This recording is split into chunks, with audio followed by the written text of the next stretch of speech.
Hello friends, today's topic is about serine amino acid. Serine, that is one of the hydroxyl group containing amino acid.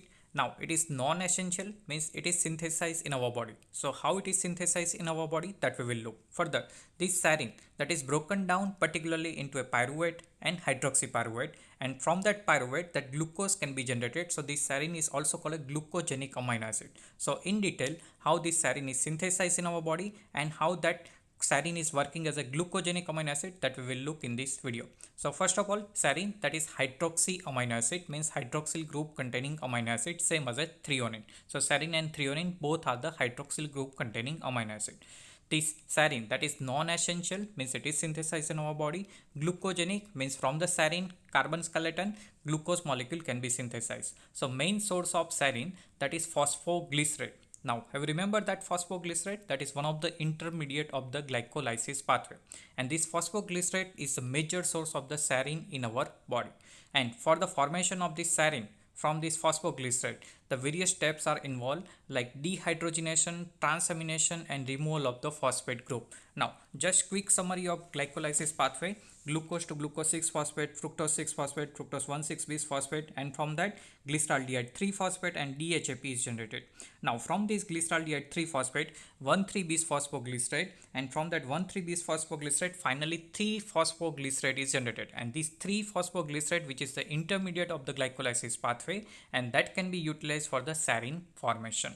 Now another molecule, that is glycine. So from the glycine amino acid also, that serine can be synthesized by reversal of the serine hydroxymethyl transferase reaction. Now one more molecule, that is serine, may also be formed by transamination with the help of this hydroxypyruvate with the alanine. So transamination reaction with this one amino acid, that is alanine and hydroxypyruvate, that can generate serine amino acid. So main source, that is phosphoglycerate, glycine and alanine, that can be helpful for the formation of the serine amino acid.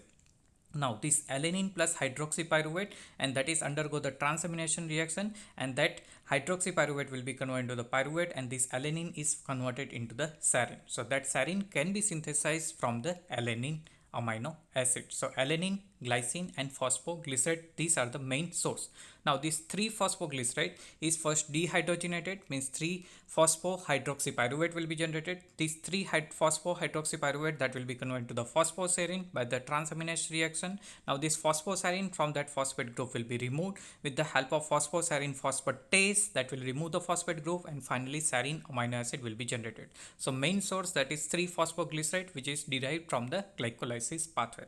Now further, this serine that can also be generated from the glycine, it is reversible reaction. So glycine that will be converted into the serine with the reverse of the serine hydroxymethyl transferase reaction. Here that one carbon group is needed, that is methylene THFA. Along with that THFA, that PLP is also needed for conversion of glycine to serine. So these two are the main source, phosphoglycerate and glycine.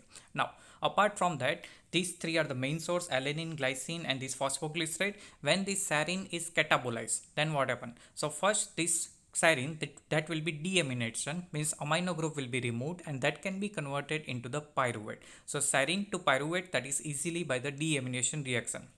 But if serine that is undergo the transamination reaction, that is just reversal of the serine formation, then hydroxypyruvate and alanine will be generated. So hydroxypyruvate that is also generated from the serine. So serine that can be catabolized in a reversal of this transamination reaction, and that will lead to the generation of the hydroxypyruvate. So this pyruvate, which is generated as a deamination reaction of the serine, then this pyruvate will undergo the gluconeogenesis pathway. So there are total 4 key enzymes like PC, means pyruvate carboxylase, PEPCK, phosphoenol pyruvate carboxykinase, then fructose 1,6 bisphosphatase and glucose 6 phosphatase, that will finally form pyruvate to glucose. So serine to pyruvate and pyruvate to glucose molecule formation. So serine is called a glucogenic amino acid. So serine that can be synthesized from the glycine, that is reversal of the serine hydroxymethyl reaction, phosphoglycerate to serine phosphoglycerate, that is also intermediate of the glycolysis pathway, and alanine, that is transamination reaction, and that can also helpful for the formation of the serine molecule formation or serine amino acid formation. So that's all about how serine is synthesized and its important breakdown, which can lead to the glucose molecule formation.